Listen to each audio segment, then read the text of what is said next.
For the lunchtime crowd, it's affectionately known as DJ's Supermarket. If you're looking for Polish kielbasa, it's $3 well spent.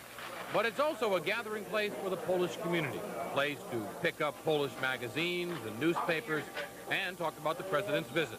The store's owner has been in this country for 25 years. What is your reaction to President Bush visiting Poland? Very good.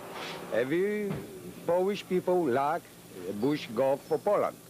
Eugene makes it a point to help out young Poles just arriving in this country, people like Mark, who left behind a wife and child, and these two young men who have only been in the United States a few months. They say the president's visit is being watched carefully by every Pole. Teraz szykują się bardzo duże zmiany w Polsce I dlatego myślę... There has been a lot of changes in Poland recently, and I think that the president being there will maybe help straighten things out a bit.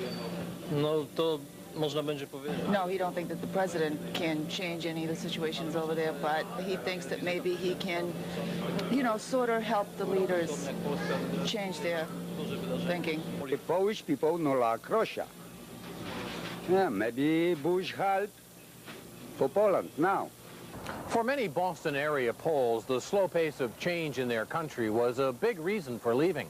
Many now see President Bush's visit there as a chance to speed up long-awaited democratic reforms. In Dorchester, I'm Joe Shortsleeve, reporting for the news at 10. The voices of some of the world's most famous cartoon characters.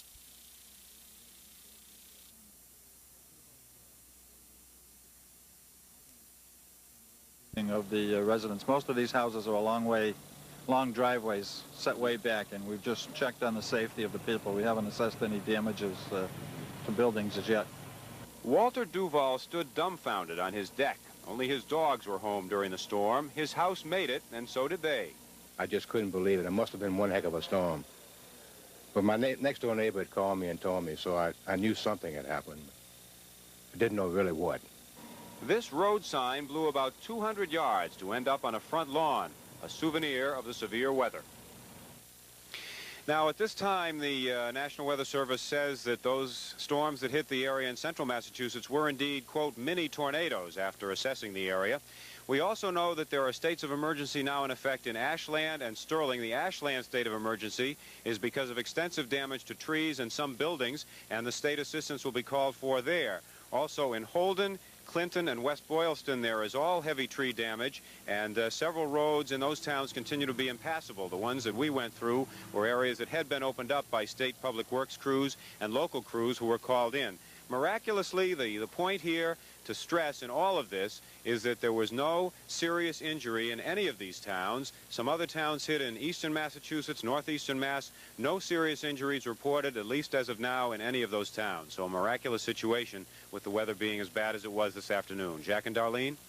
Mike, what will the civil defense agencies be doing in the morning? Well, what they've done this evening is assess the situation in the morning. They will have crews who will most likely go out to these towns that were so hard hit, get an idea whether they need state assistance to help to clean up some of these areas, and then they'll make that determination when they do it.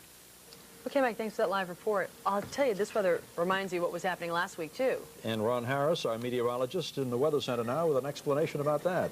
Ron. I'll tell you, Jack and Darlene, we have seen some wild stuff around here. You talk about rock'em, stock'em storms around here. Brockton, Sauk, we've had more than an airful, but we have heard the last of this particular batch of thunderstorms. Let's go over severe weather criteria. These conditions must be met meteorologically to be a severe storm. You have to have gusts 50 knots or more, hail half-inch diameter or more, as well as dangerous